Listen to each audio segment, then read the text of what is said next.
This morning we have another speaker coming to us all the way from the West Coast. So we really appreciate you getting up at this absurd hour to speak with us. But today it's truly our privilege to have Dr. Hwang join us from Stanford. He received his medical degree from the University of Chicago, as well as a PhD in bioengineering from the University of Washington. He subsequently did his residency in internal medicine, as well as his fellowship in gastroenterology at the University of Washington, and stayed on there as faculty from 2004. He's been from 2004 until 2017. He's been selected as one of Seattle's top doctors by both the Seattle Magazine as well as the Seattle Metropolitan Magazine. And then subsequently, he moved down the coast to Stanford, and he's currently the director of interventional endoscopy and innovation there.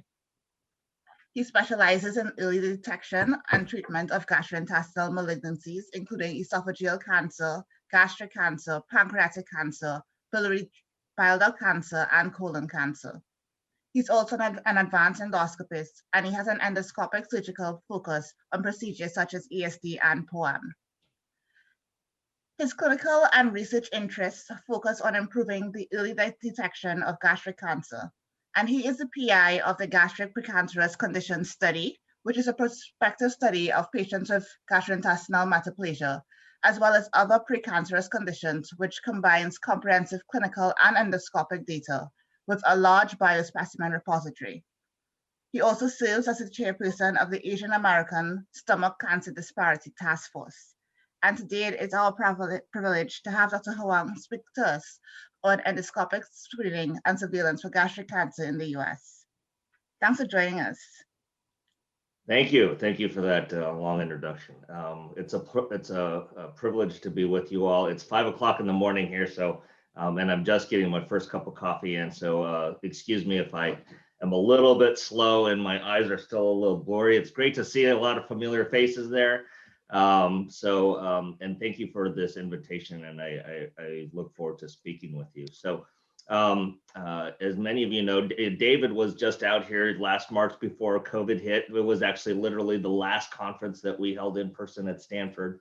We had this wonderful gastric cancer summit that we hope to have again in person next March. But the real purpose of all this, and what you'll see in my talk, is that we have a large healthcare disparity that is really ethnic or immigration based, that has largely gone ignored, and like to bring your attention to it. I think that you guys in New York, and particularly Mount Sinai, actually have heard a lot about this. Fortunately, so a lot of this will be new, but it doesn't hurt. A lot of this won't be new, but certainly doesn't hurt to reinforce these topics. So on with my presentation.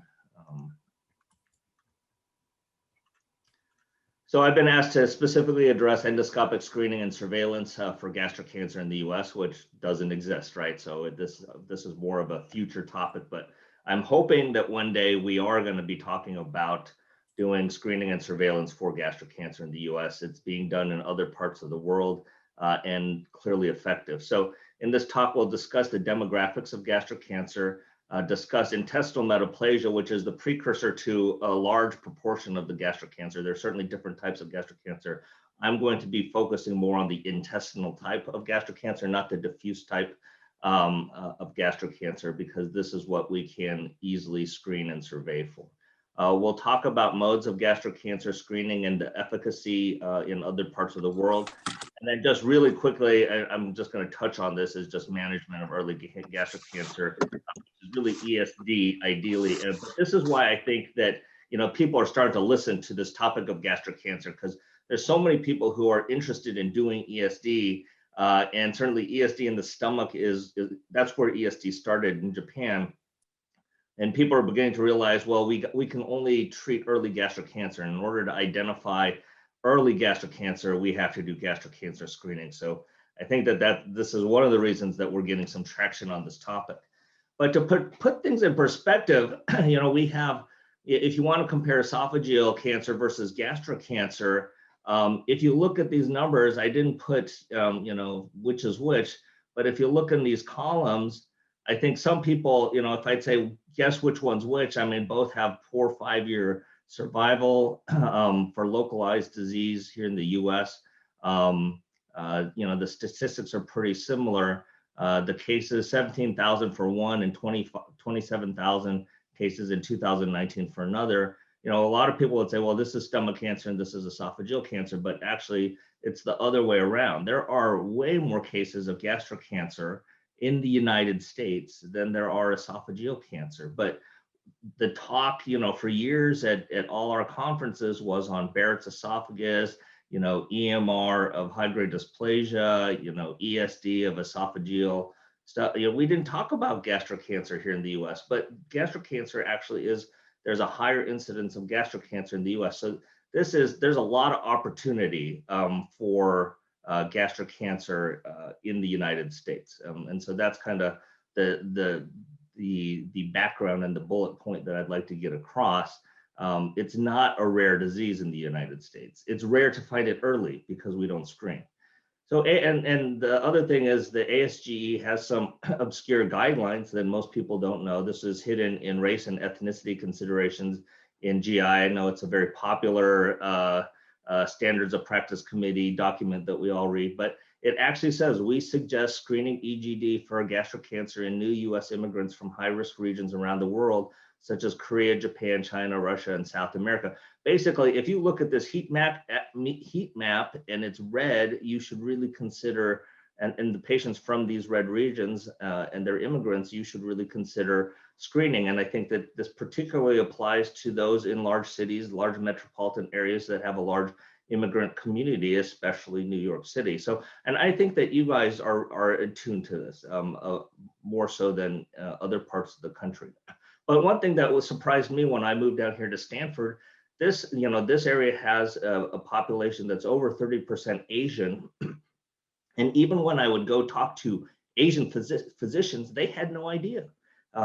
So I think that to assume that people know about this, we can't assume. So, and stomach cancer is the third leading cause of cancer deaths worldwide. It's low on the US list, again, because of the population that we have, but it's still a large worldwide population. So I need a little coffee.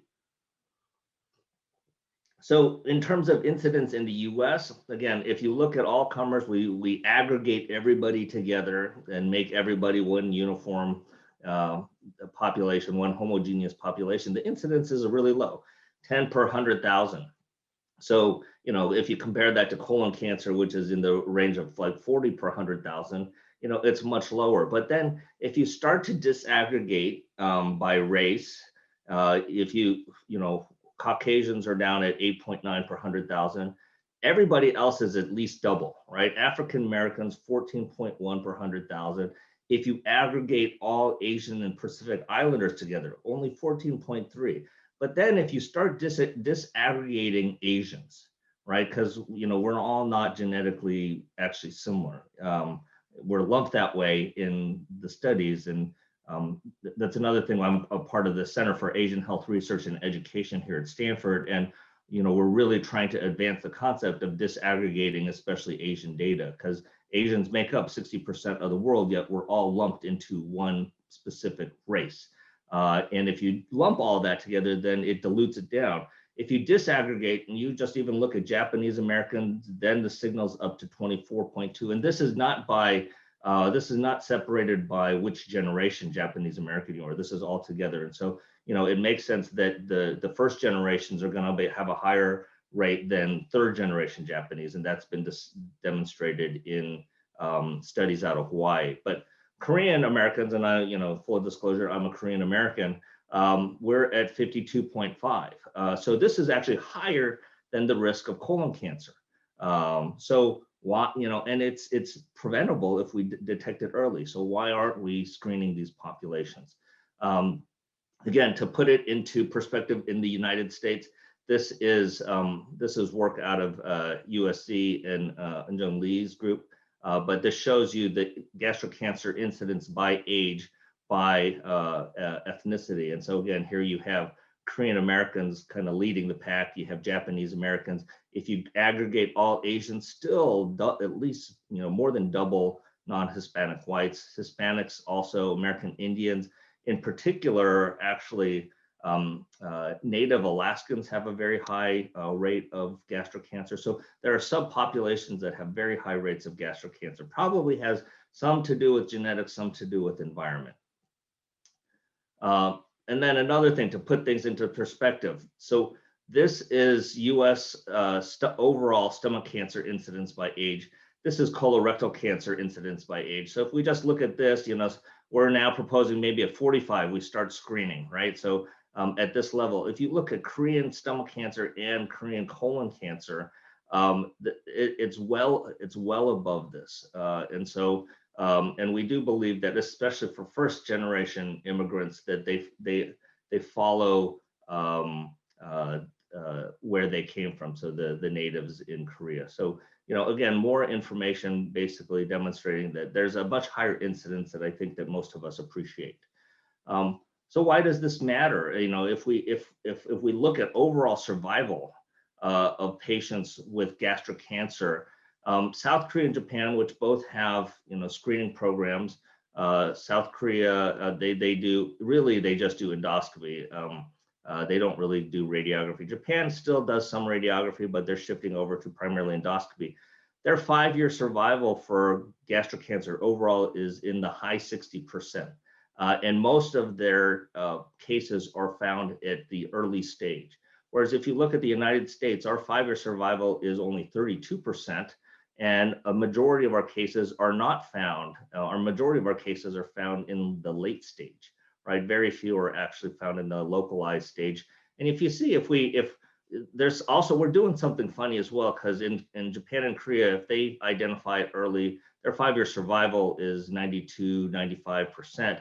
Whereas our 5-year survival is 70.3. So there might be a difference in the biology for sure, right? We might have more diffuse gastric cancer. This includes all gastric cancers. So, and we know that all gastric cancers don't behave the same, but there's a significant discrepancy in survival, and so there's quite a bit of opportunity.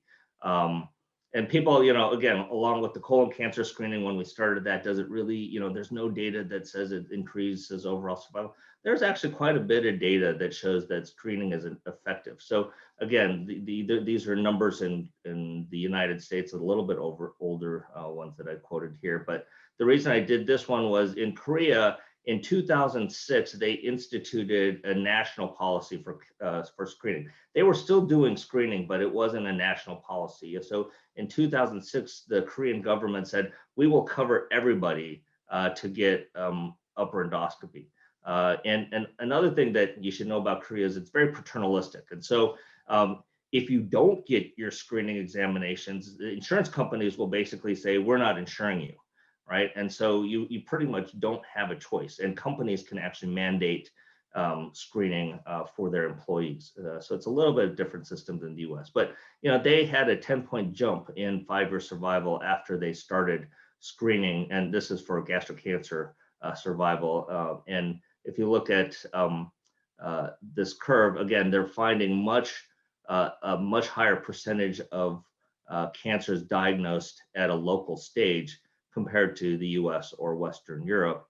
And then this curve is just showing what South Korea has been doing with screening. Again, their national programs started to take effect in 2006, and they've just had a steady increase in identifying the percentage of cases that are early, whereas the US has, we have no screening program, and so we've remained flat at about 24%. So there's a lot of opportunity.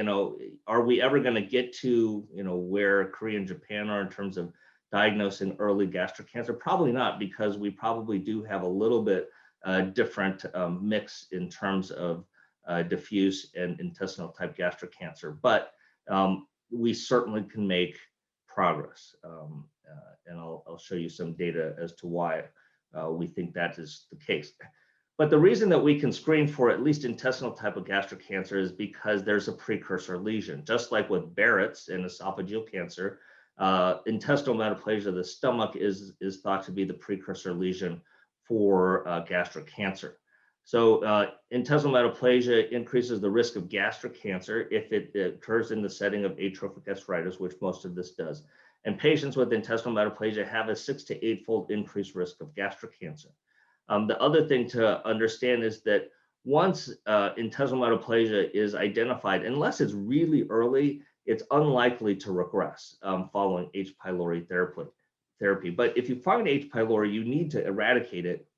That's actually part of the AGA guidelines, that there's no question, with strong, it's a strong recommendation with good evidence, because this will slow down the progression, right? We think that this is chronic inflammation that is driving the progression to intestinal metaplasia onto dysplasia. So if you at least treat the cause of the inflammation, which would in most cases is H. pylori, then you're likely to slow down the progression and you might alter the disease history.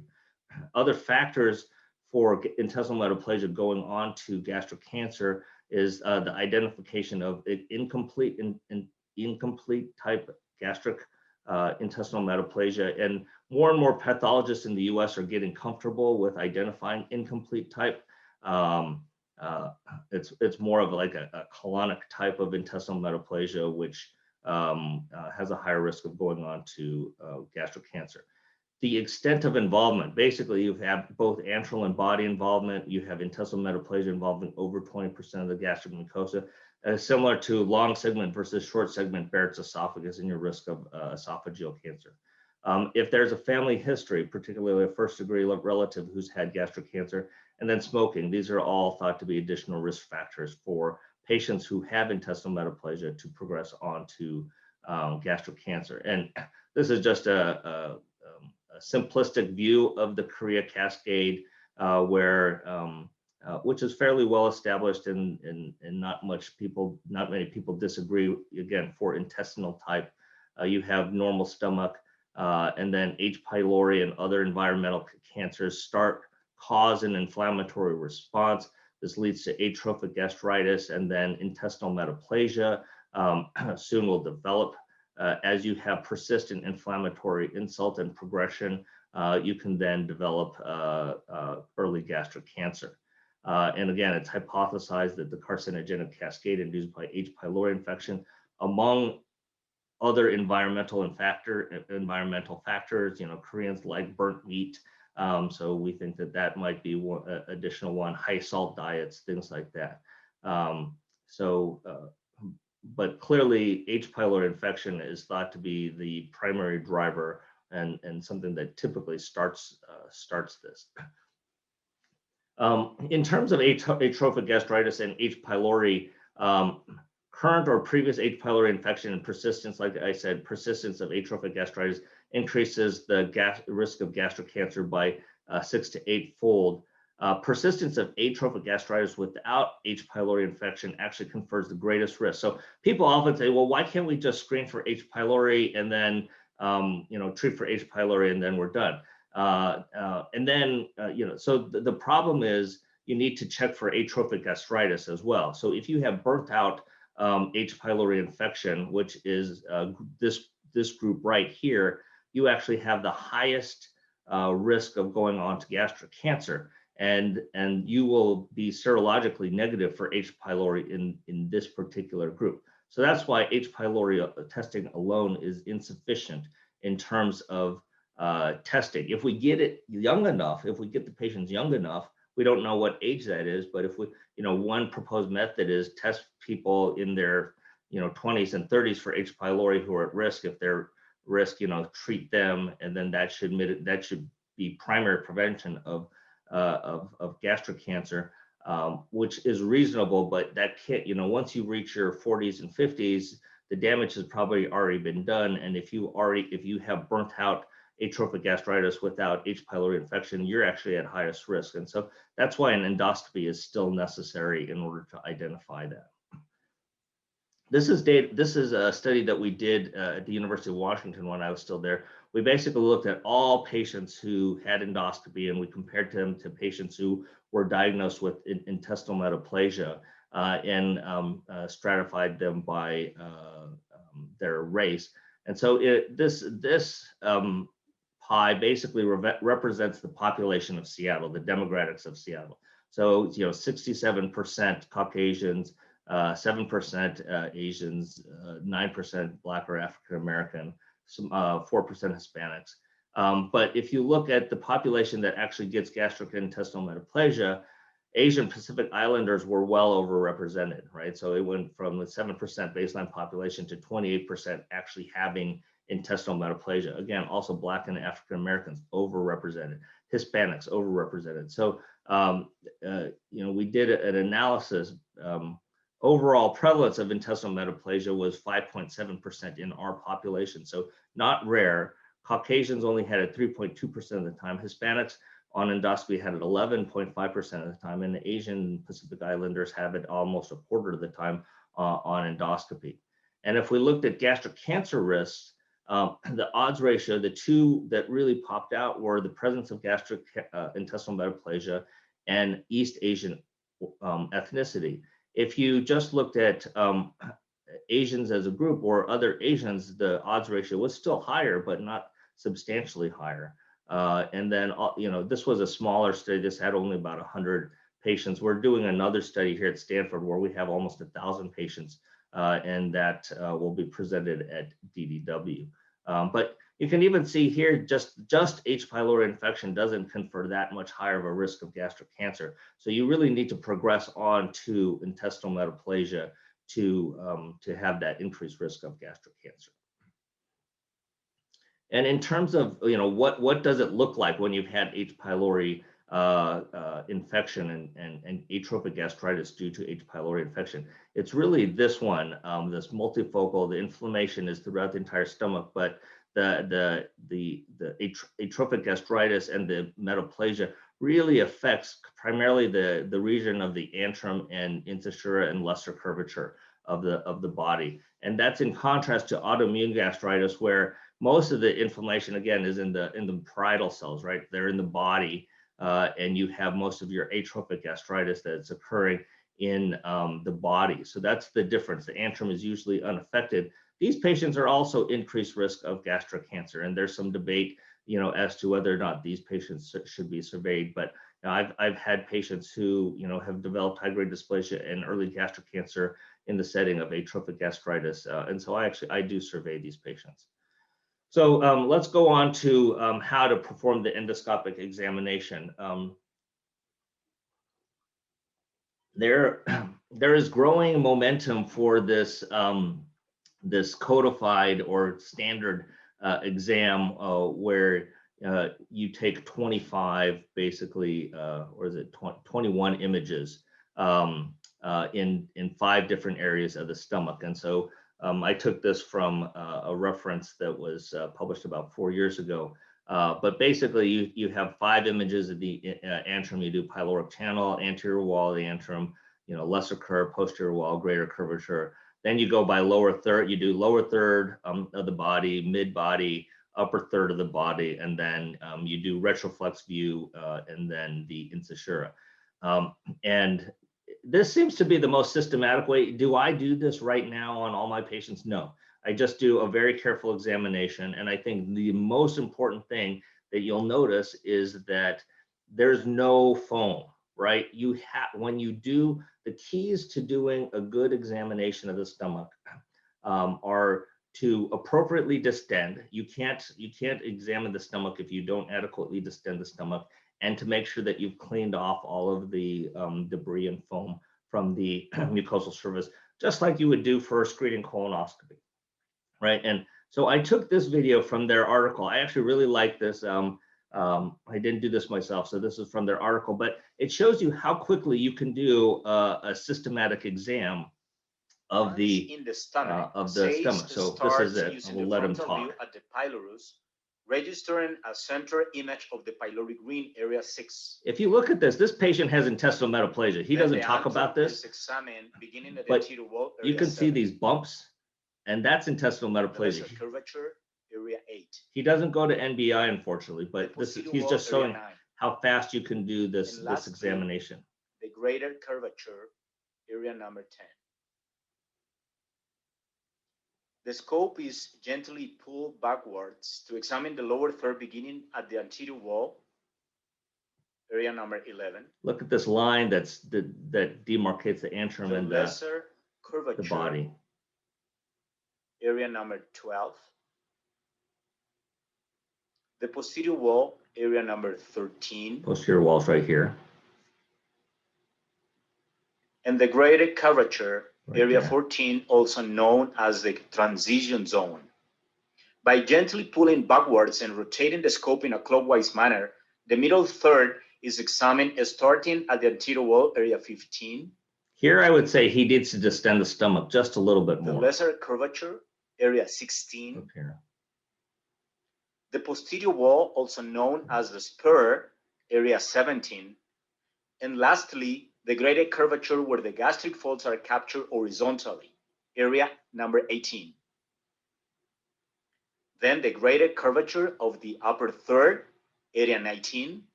And SACE continues using the retroflexion view and capturing the anterior and posterior walls of the upper third in just one shot, area 20. Then the fornix, area 21. And now the left hand moves up towards the shoulder to register the cardia, area 22. The lesser curvature is examined starting at the upper third, area 23, moving down to the middle third, area 24, and lastly, the lower third, area 25. This is intestinal metaplasia right there. A view of the incisura angularis is captured. SACE examination of the stomach is achieved in. So that's, I like that. I actually ran across it just the other day. I didn't have a chance to make my own, but I think he did a very nice job demonstrating how to do that examination. If you noticed on his, if you would have used NBI on that exam, it would have lit up. And I'll show you some some images of intestinal metaplasia. Now, the question that I often get is if you suspect intestinal metaplasia, or if you're doing some screening, you know, what biopsies do you do? Right now, I would say the agreed upon approach would be to do the Sydney protocol, which is how we would diagnose, or how we go about trying to diagnose H. pylori. And so it's 5 biopsies, 2 different bottles. So you put the antral biopsies, you do biopsies from the pylorus, lesser curvature, greater curvature of the antrum, about 3 centimeters proximal from the pylorus, and then one from the incisura angularis. Put that in one bottle, label that antrum. And then the second one, you do mid lesser curvature of the body, mid greater curvature of the body, and then put that one in another bottle. And that will help to determine a couple things. One is the if you do happen to have intestinal metaplasia, it'll tell you if you have both antrum and body or just antrum alone. And so this, I think, is sufficient. I sometimes will do more than this, and it really depends on what the endoscopic appearance of is. But I would say that this is the minimum that should be done, would be the Sydney protocol. This is an example of intestinal metaplasia of a patient that I've done. So here, you know, the white light looks relatively normal, but you put it on NBI, again, this is a classic appearance where it goes up the lesser curvature. This is atrophic gastritis. You know, when you see it pale, this is atrophic gastritis involving the lesser curvature, the incisura. You can see a very nice clear demarcation between the antrum and the body. So this patient doesn't have a lot of body involvement. If you would have used NBI on that previous video, would have looked exactly the same, except for that person had a little bit more of a superficial nodularity to it with their intestinal metaplasia. This is one thing that, you know, often we do mention that the extent is important and it correlates to the risk of progression to gastric cancer.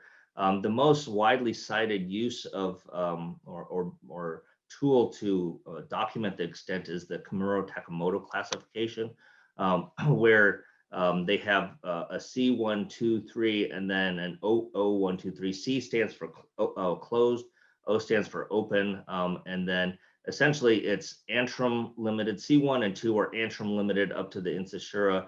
C3 starts to go up the incisura in the body along the lesser curvature. And then O1 starts, basically involves the entire body up to the cardia along the lesser curvature, and then you have extension out towards the body in greater curvature. This really only applies to, again, H. pylori induced atrophic gastritis and intestinal metaplasia, because this is really the pattern of infection. This is how H. pylori will move. It doesn't really apply to patients with autoimmune atrophic gastritis or other etiologies. And then there's this operative link to gastric intestinal metaplasia. This is really the pathologist's way of grading it.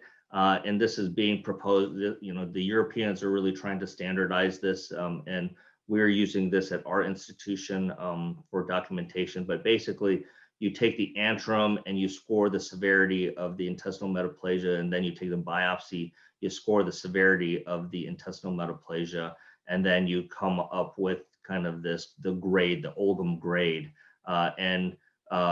Grade 3 and grade 4 are thought to be at much higher risk of progressing on to gastric cancer. And so recommendations for surveillance kind of are based on this OLGIM staging. Right now, the Europeans basically say if you have, basic OLGIM, 0 or 1, you might not need any additional surveillance.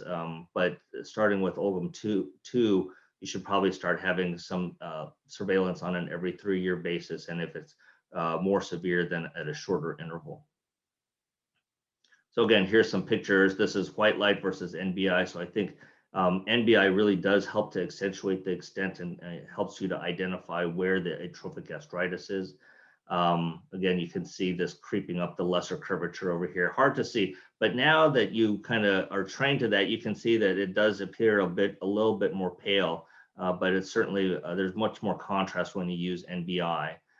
And then you can actually see intestinal metaplasia. This is using near focus, and you can see kind of this, the giriform appearance of intestinal type epithelium, similar to when you do a Barrett's examination.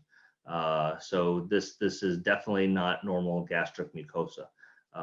Back here, it's a little bit more like gastric mucosa, but this is intestinal type. The importance of this is it's different than Barrett's, right? So intestinal metaplasia in the stomach is very patchy and it's multifocal. It's not confluent at all. So you do have to, we're doing random biopsies, but they're somewhat targeted at the regions where you're suspecting there is intestinal metaplasia. So in terms of what to do for intestinal metaplasia, there's a couple new guidelines that are a little bit conflicting.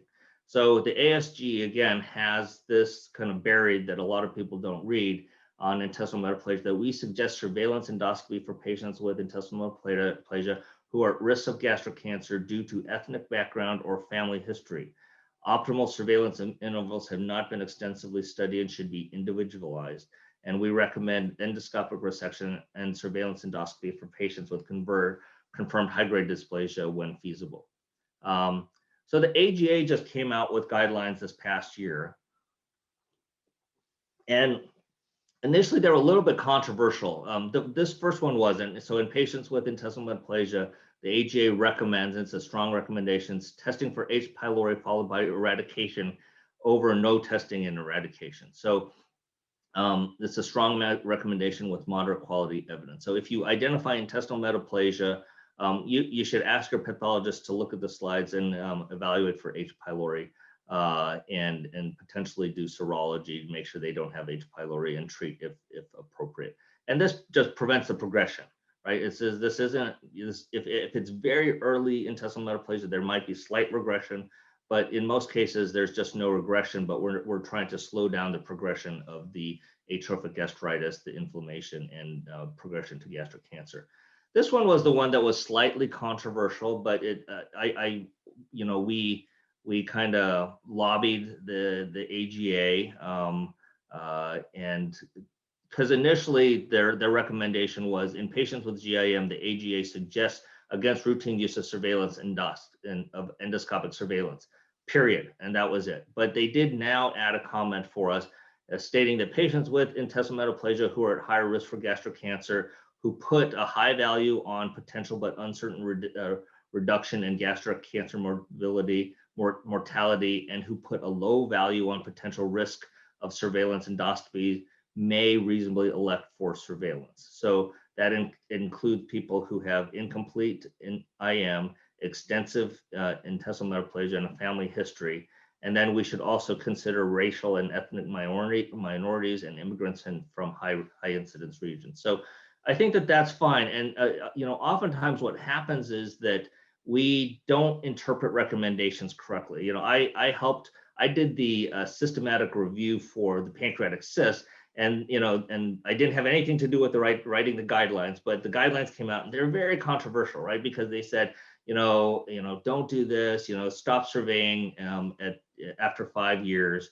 But the key to reading these is you have to understand what their level of recommendation is. And so they either make a strong recommendation or a conditional recommendation. And most of these recommendations are conditional. And what you need to understand is that for conditional recommendations, majority of individuals in this situation would want the suggested course of action, but many would not. And for clinicians, different choices will be appropriate for individual patients consistent with his or her values or preferences. And, to use a shared decision-making to help, patients evaluate their individual risks.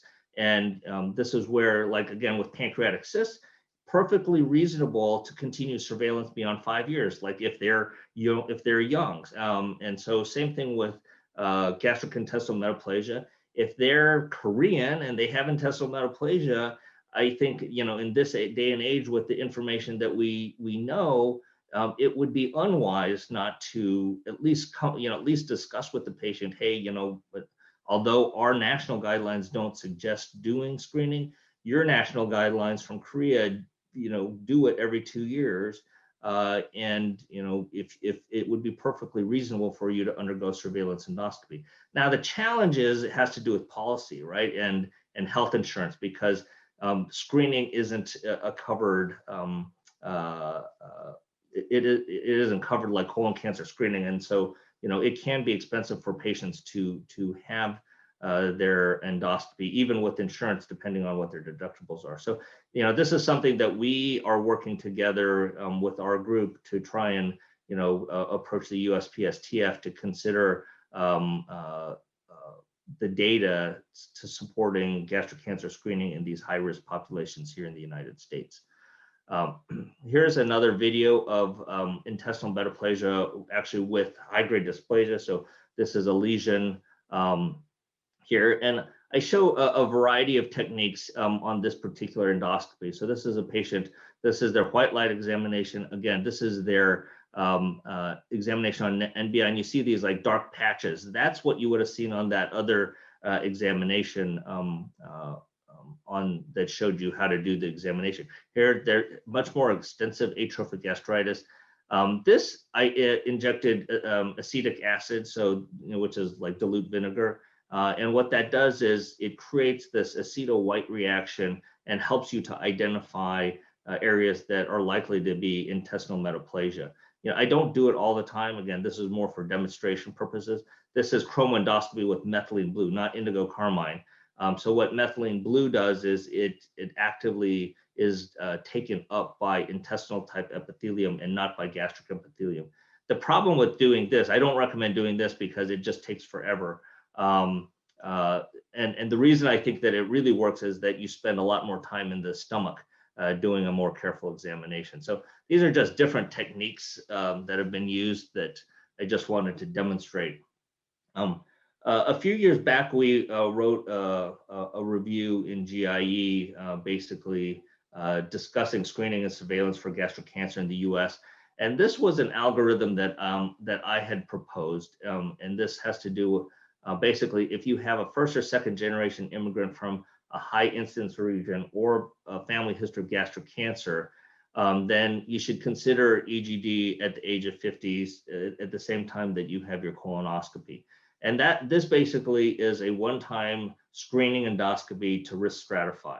And if you had no H. pylori, no atrophic gastritis or intestinal metaplasia, and no family history, you're done. your likelihood of going on to gastric cancer is probably close to baseline population. You don't require any additional endoscopy. The Koreans kind of look at that and say, well, that's not what we do, but you're in America, so maybe. Because the Koreans, independent of what you see on your endoscopy, you're getting endoscopy every 2 years, right? Just like we would do every 10 years for colonoscopy, independent of what we see. And then unless there's higher risk features, they'll do it at a shorter interval. And then if there was H. pylori, but no atrophic gastritis, intestinal metaplasia, family history, first eradicate the H. pylori and then do a repeat EGD in 3 to 5 years, just to see if there's any progression. If there's no progression to intestinal metaplasia or atrophic gastritis, again, that patient's probably done because you've removed the inflammatory agent and unlikely to progress. But if in the 5 years, then you would go on to assess if they developed intestinal metaplasia, atrophic gastritis, then you're on some type of surveillance program. Is it every 1 to 2 years, every 3 years? This, we don't know the interval. And I think that, we judge this interval again by talking with the patients and assessing how extensive is the intestinal metaplasia and are there any other high-risk features. And same thing, if you have your EGD and you do have intestinal metaplasia or family history, eradicate H. pylori if identified and then perform surveillance endoscopy at the interval that you agree to with your patient and based on findings on endoscopy. I didn't include this in here, but Shalja Shah did a very nice cost effectiveness analysis similar to this, except for her interval was every 3 years, and showed that it was essentially cost effective in everybody except for Caucasians. I think that there's definitely populations here in the U.S. that we see quite frequently that warrant gastric cancer screening and surveillance if they have findings of intestinal metaplasia. And so why are we doing this? We're doing this because we want to identify these lesions. These are early gastric cancer. They're subtle. They're not, hopefully when you find them, they're not big.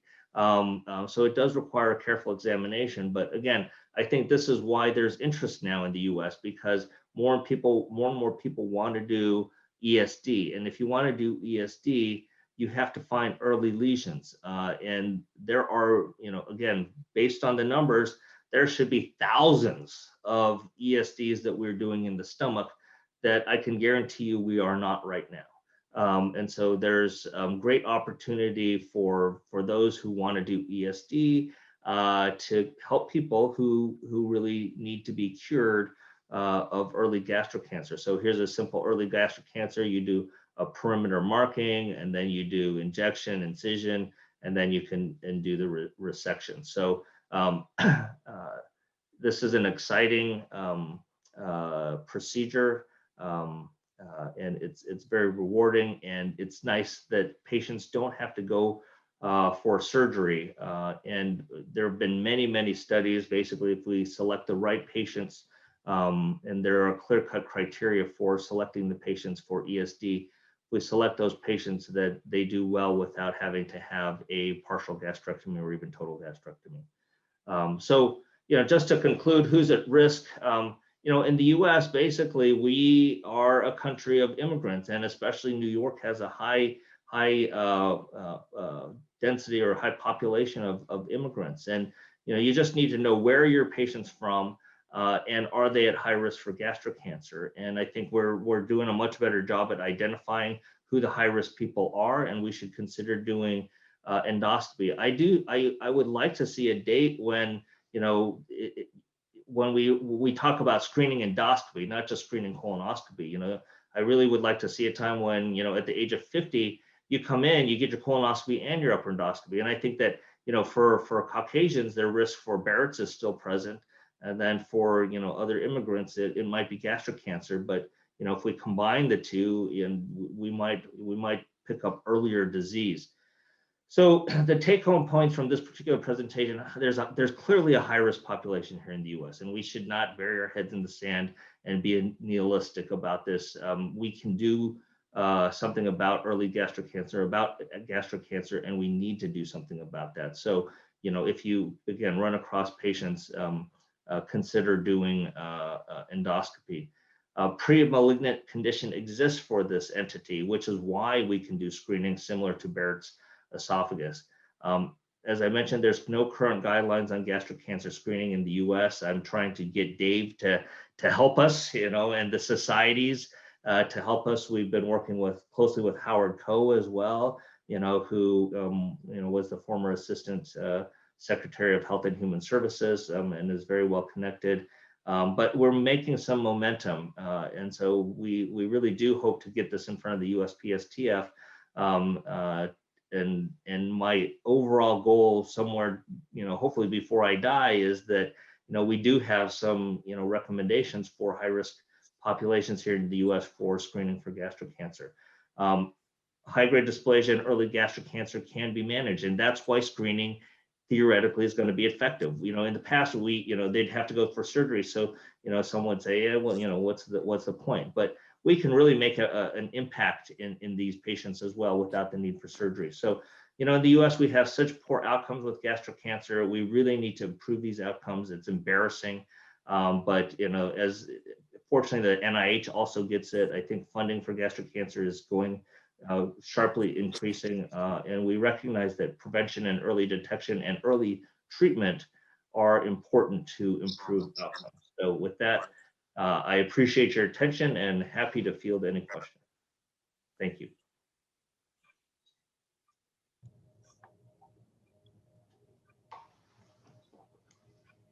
Any questions? Thank you so much for that fantastic presentation. I think Dr. Rubin has had a couple of questions throughout the presentation that he wanted to ask as well. Thank you. That was a fabulous talk. Thank you. I wonder, what is the long-term or at least 5-year data on doing these mucosal resections versus surgery? Yeah, I took it out of my presentation because I was going, this is going to go way too long. I have a whole nother thing on ESD, but the 5-year data shows that the overall survival is identical to surgical resection. And then the other studies showed that there are fewer complications with ESD. And there are certainly the complications that we have with ESD are minor compared to the complications that you see with surgery. Do you recommend doing scanning with a CT or an MR before going ahead with the ESD? Yeah, if you get early gastric cancer, absolutely. They used to get a scan to make sure that there's no evidence of metastatic disease. Most, like in Japan, they won't do EUS because you can, in general, tell morphologically. The criteria for determining whether or not a lesion is resectable on endoscopically really has to do with the size of the lesion and the pathology. So we want well differentiated. You don't want diffuse type. You can still do diffuse type, but the size criteria are more restrictive. So it has to be less than 2 centimeters if it's diffuse type. If it's well differentiated or intestinal type, you can do larger resections. And then you want to make sure that on the surface, there's no ulceration to it, because ulceration basically says that there's submucosal invasion.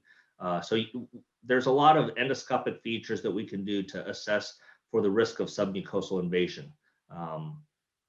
So in general, actually CT scans are not necessary. I still get them, but I have yet to actually have one that is positive. And I think in Japan, they don't do CT scans prior to early gastric cancer resection.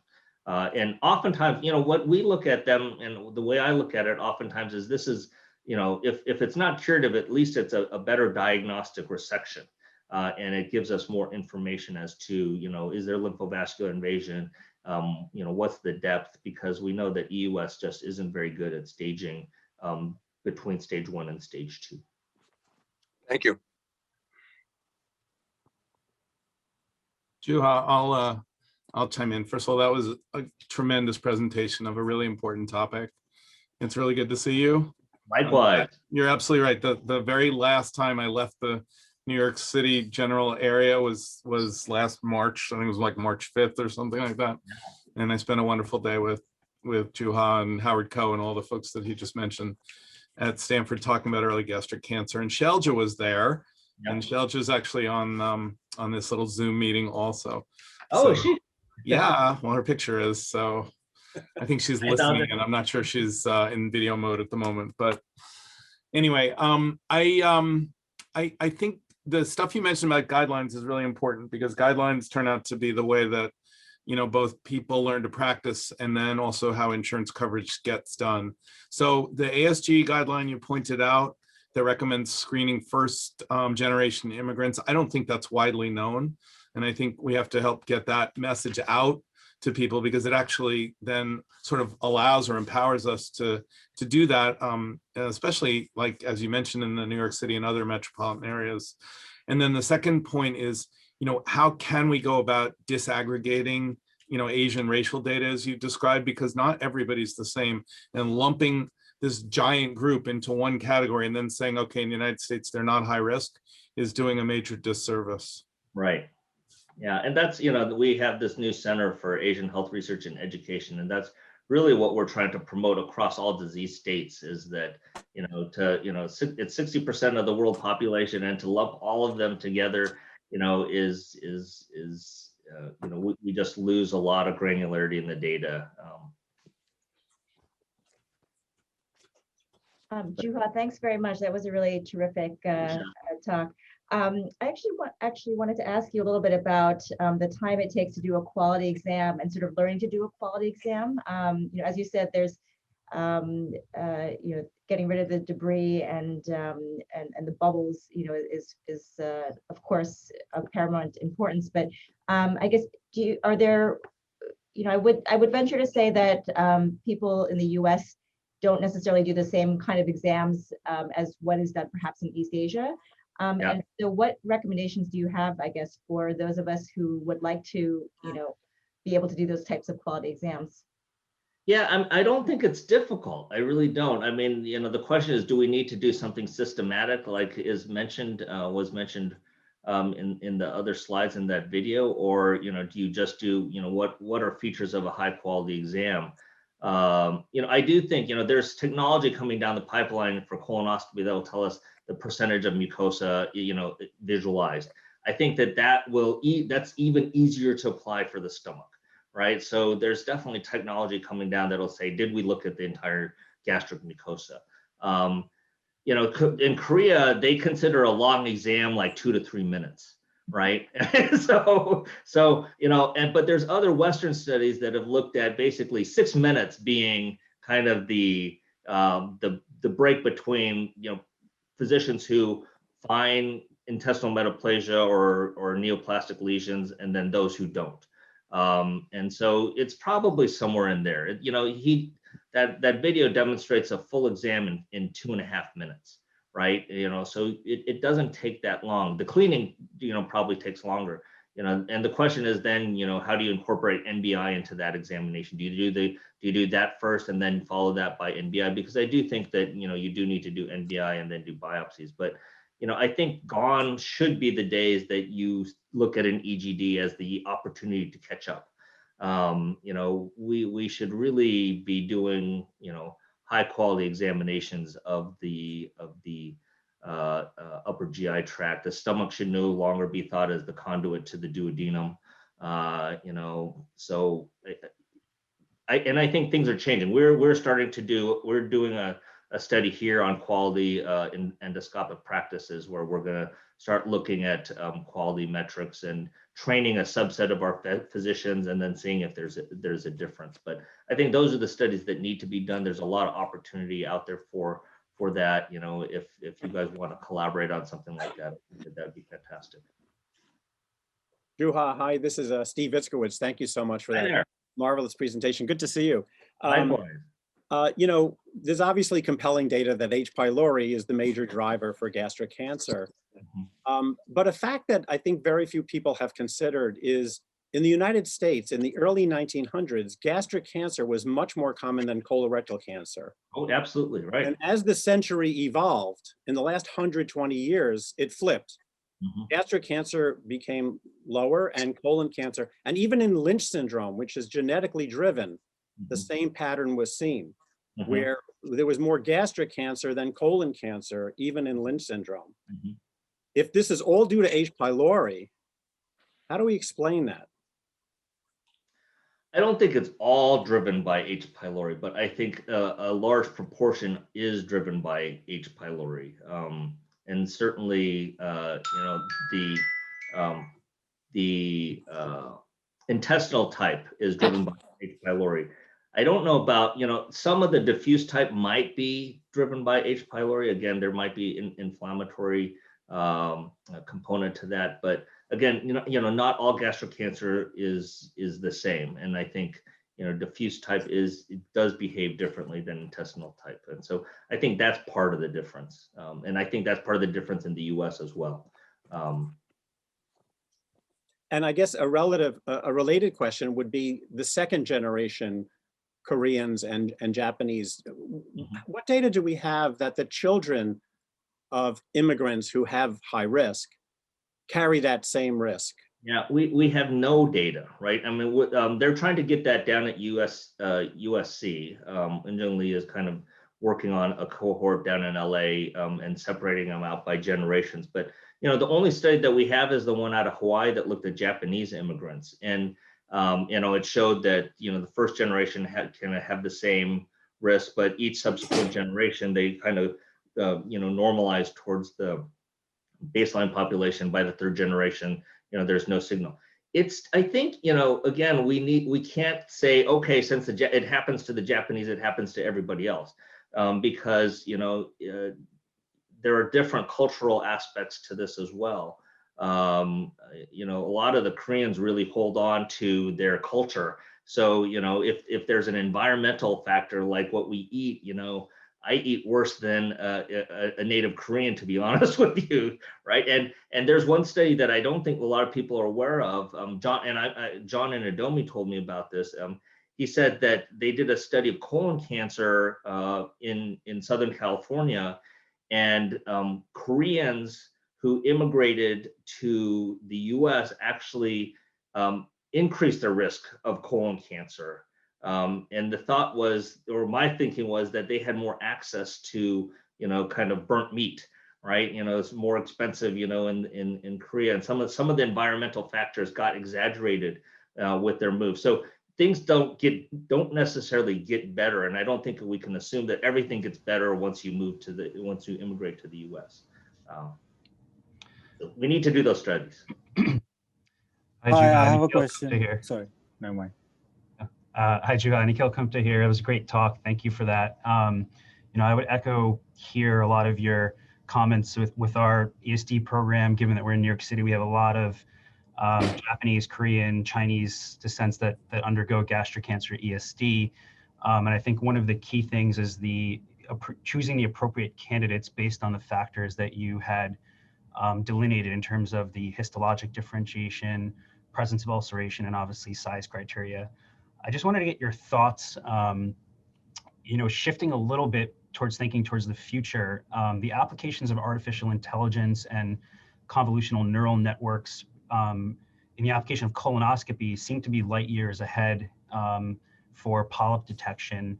But there has been some work done for early gastric cancer coming out of Asia, and there were some publications in GIE last year on this. Just want to get your thoughts on AI and how it could potentially help us with early gastric cancer detection, which, as you very nicely laid out, is sort of the key population we're trying to target for cancer eradication via endoscopy. Yeah, I think AI will absolutely be applied. The beauty of AI technology is it can be applied to anything, right? All you need is the appropriate data. So in the Japanese and the Asians, have enough case volume to basically provide the data for the deep learning. So I think that we will absolutely, not in the distant future, not too far in the distant future, be using AI to basically say, what's the likelihood of submucosal invasion, deep submucosal invasion? Is this a reasonable, lesion for ESD? So that I'm confident will be, part of our armamentarium in the not too distant future. Yeah, because anything that we can put into an algorithm, AI can do, almost instantaneously. The trouble is if we can't expect AI to make decisions for us that we don't know why, right? And I think that that's, you know, sometimes the fallacy with AI. You know, AI is only good as the data that we feed AI, the algorithm. And so as long as we have good data that tells us what this is, then we can apply that to the algorithm and have it learn and tell us and help us make decisions.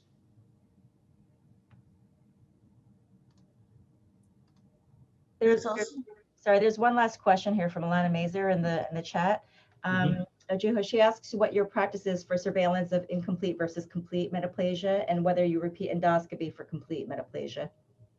Yeah, again, it has, so if it's incomplete, that's easy. Incomplete, we think is high risk, and I will almost treat them as low-grade dysplasia, and I will do them on an annual basis. And for those, I will actually add chromoendoscopy. Any patient with low-grade dysplasia or any dysplasia or incomplete type, I will do chromoendoscopy with indigo carmine, which I think is the practice in Japan, not with methylene blue. And then for complete type, it really has to do with the extent of the disease. So if it is just, and then who the patient is, right? If it's, you know, if it's a Caucasian patient with just small amount of intestinal metaplasia in the antrum, I'll tell them, you know, your risk is very, very low. But I'll still give them the opportunity. If, you know, it's like, it's not zero, it's low. If you want to continue surveillance, I'm happy to do it, but I'm not going to say that, you know, you need it.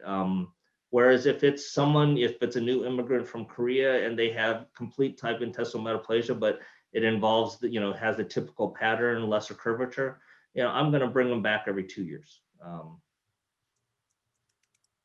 Yeah.